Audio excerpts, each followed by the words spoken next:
Sergio, a young 24-year-old soldier, never imagined that his life would end up being marked by what he was about to experience. When he was drafted into the war, he believed he was fighting for a just cause. His worldview was simple: to protect his country and his family. The images he had seen on the news of the atrocities committed by his enemies had made him determined and filled with a sense of mission.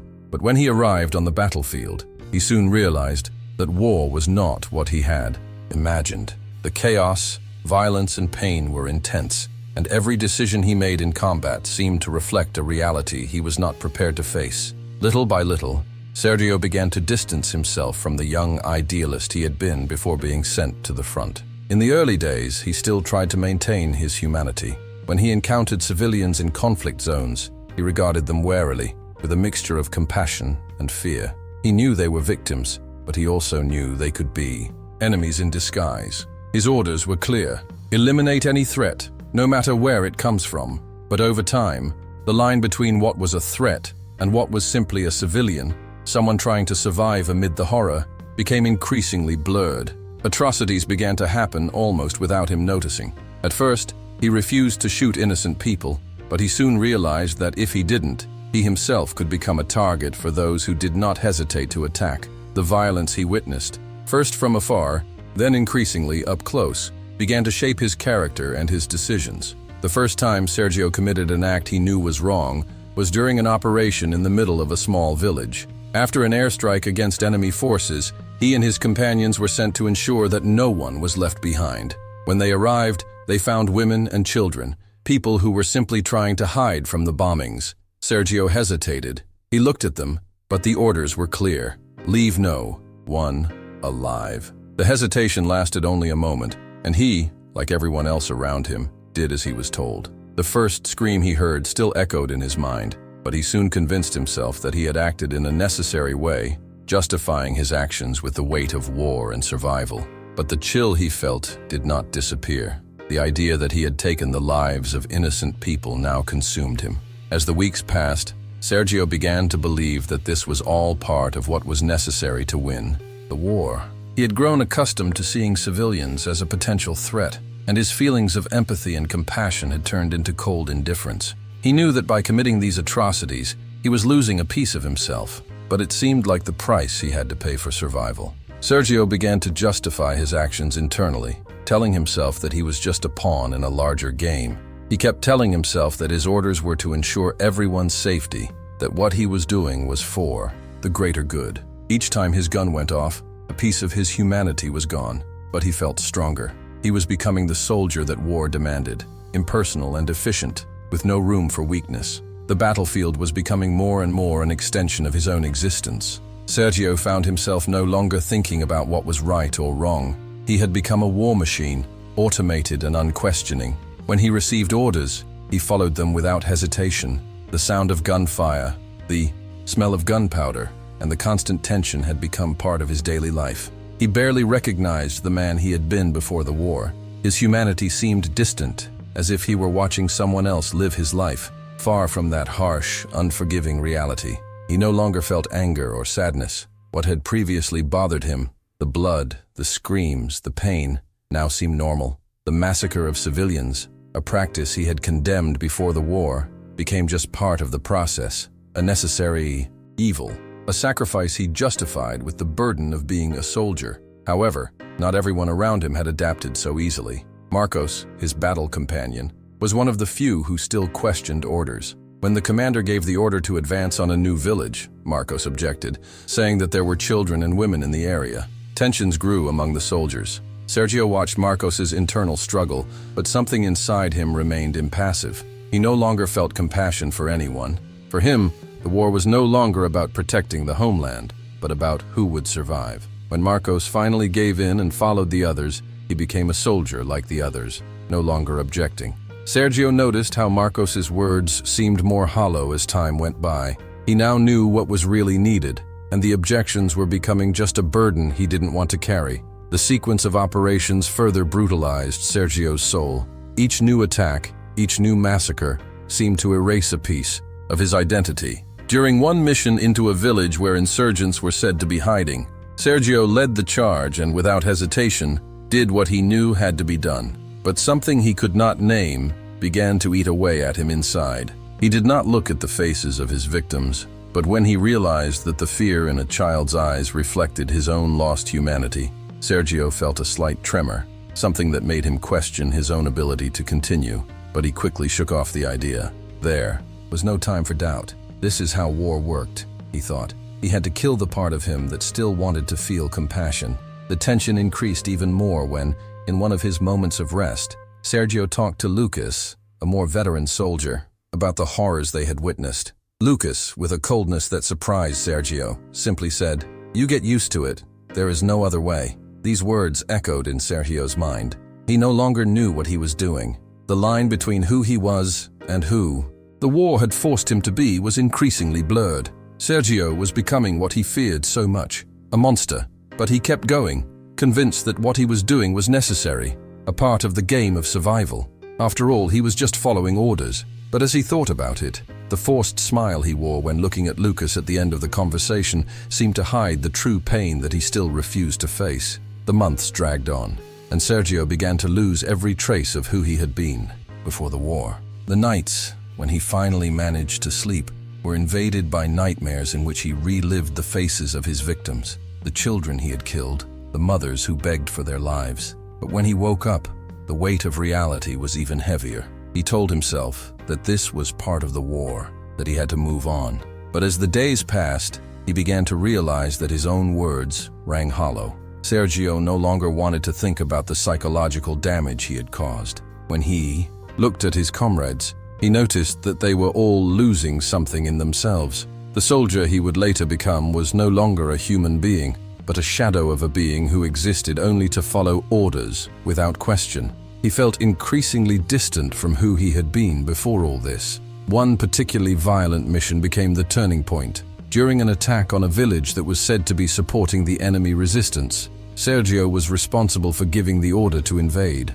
He and his companions raided the houses, killing anyone seen trying to escape. When he entered one house and found a family hiding in the attic, something happened that he never could have imagined. The father of the family, a frail man, begged for his life. But Sergio, blinded by rage and revenge, did not hesitate. The execution was quick, almost without emotion, but as he looked at the man's children, something inside him shook. Sergio felt a wave of regret, but quickly shook it off. What mattered was completing the mission. He tried to erase what he had felt and forced himself to continue, but the images of the children's frightened eyes haunted him throughout the night. That night, as Sergio tried to rest, he had a vision of a child, perhaps no older than his sister, with a face covered in blood, her eyes full of fear. She looked at him with a mixture of confusion and sadness. Sergio sat up in bed, trying to push the image away, but the more he tried to distract himself, the stronger it became. He felt himself sinking into something he no longer knew how to control. His mind was divided, and the emotions that had once been clear and defined became cloudy and conflicting. For a brief moment, he felt deep down that he had lost everything that could have been salvageable, but at the same time, he tried to convince himself that his action was justified by the need to eliminate the enemy. There was no more room for compassion. There was no more room for what he once believed to be right. As the mission ended and the horror dawned upon him, Sergio tried to justify his actions once again. He kept telling himself, "I was just following orders. I was just doing my job. I'm a soldier." But something inside him knew that this was no longer what he wanted to be. As he looked at the other soldiers, Sergio saw a reflection of himself. They were all changed, lost in their own justification for violence. There was no room for humanity anymore. He had become a war machine. As he looked out over the horizon and thought about what would be left after the war was over, a feeling of emptiness washed over him. What would become of him when it was all over? How could he return to a normal life after all he had done? He knew that somewhere the war had won over the part of his soul that still believed in justice. With the mission over, Sergio felt that something inside him could no longer be fixed. He returned to base, but the memories of what he had done, the violence he had witnessed, and the lives he had destroyed became an unbearable burden. For the next few days, he gave himself over to silence, isolating himself from others. He didn't want to talk about the war, didn't want to discuss what had happened. Looking at his comrades, he realized that they were all dealing with the same ghosts. but no one seemed willing to admit the truth. They had turned away from what had been their humanity, building walls around themselves to protect what was left. Sergio, however, could no longer build such walls. The pain of what he had done seeped into his thoughts, and the weight of guilt grew stronger with each passing day. Yet even with all the suffering inside, Sergio knew there was no going back. He looked at the scars the war had left on his soul and knew that somehow he had become a part of this cycle of violence. He tried to convince himself that when the war was over, he would be able to regain his humanity, to return to the life he once had. But at the same time, he knew that this was an illusion. What war did to people was not something that could be erased with time.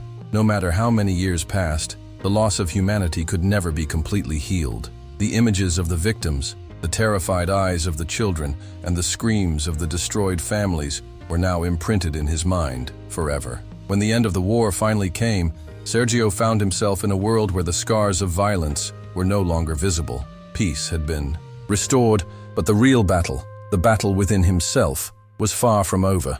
He was relieved of his position, but a sense of emptiness and regret remained with him.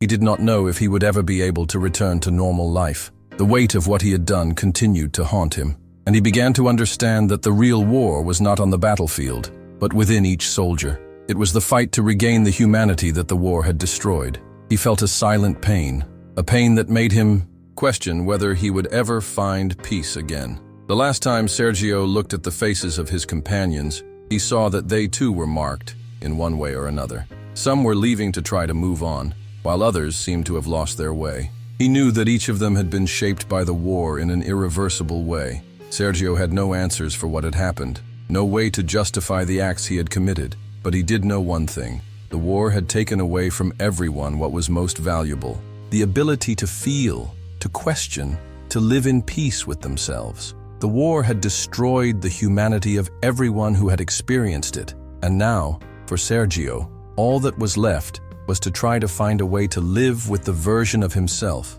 that the war had imposed on him. The truth, however, was that Sergio knew that the war did not end with the signing of a peace treaty.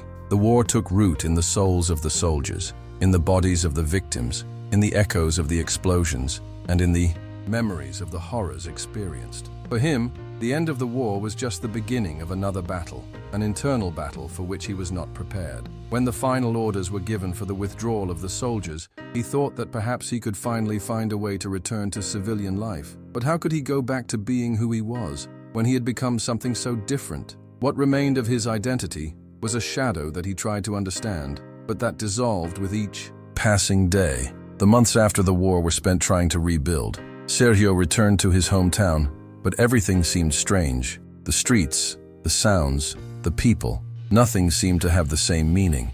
He tried to go back to his job as a mechanic, but the feeling of disconnection was ever present. He could no longer look people in the eye without seeing the fear and pain reflected in them. He saw those same expressions on the faces of other victims of the war, now back home, trying to rebuild their lives after the devastating impact. Sergio was beginning to understand that it was not just him who was broken, but an entire generation of people who had lived through the horror of a war that would never truly end.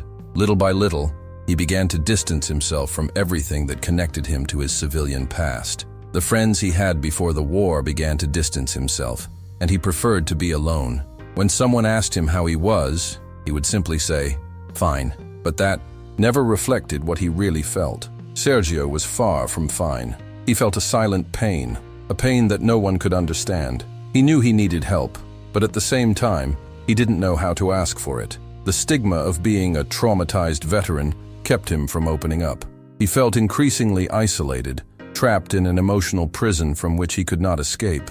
The scars he carried were invisible to the world, but they were deeply rooted within him. That was when he decided to go to the doctor for the first time, with a heavy heart and growing anxiety. Sergio knew he needed professional help, but the fear of being judged consumed him. During the consultation, he finally spoke about the horrors of war, about what he had done and what he felt. The doctor listened attentively, without interruption, but Sergio knew that the words he said were not enough to describe the pain he felt. After the consultation, he felt relieved to finally be able to talk, but he also felt a new weight on his conscience. He knew the journey to recovery would be long, but maybe, just maybe, he would begin to find a way to rebuild his humanity. Sergio was staring into emptiness. What did he have left after the war? For so long he had dedicated himself to being the perfect soldier, someone who was unafraid to follow orders, someone who believed his actions were just and necessary. But now, everything seemed to have lost its meaning. He knew he could never go back to the person he had been before. The war, the horrors, the atrocities, and the deaths he had caused and witnessed were etched into his memory like indelible scars. The emptiness inside him seemed to grow, and the guilt he carried slowly ate away at him. The war had destroyed not only his humanity, but the very essence of what it meant to be human. Sergio realized that even after the war was over, he would never be the same. The line between soldier and the man he had been had blurred, and the path back to his humanity seemed impossible. He began to understand that in war, everyone was disposable, enemies and soldiers alike. In war, humans were nothing more than pawns in a meaningless game. And as he looked at himself, he knew that at some point, he too had become part of this machine. Now all he could do was try to accept that the person he could have been no longer existed.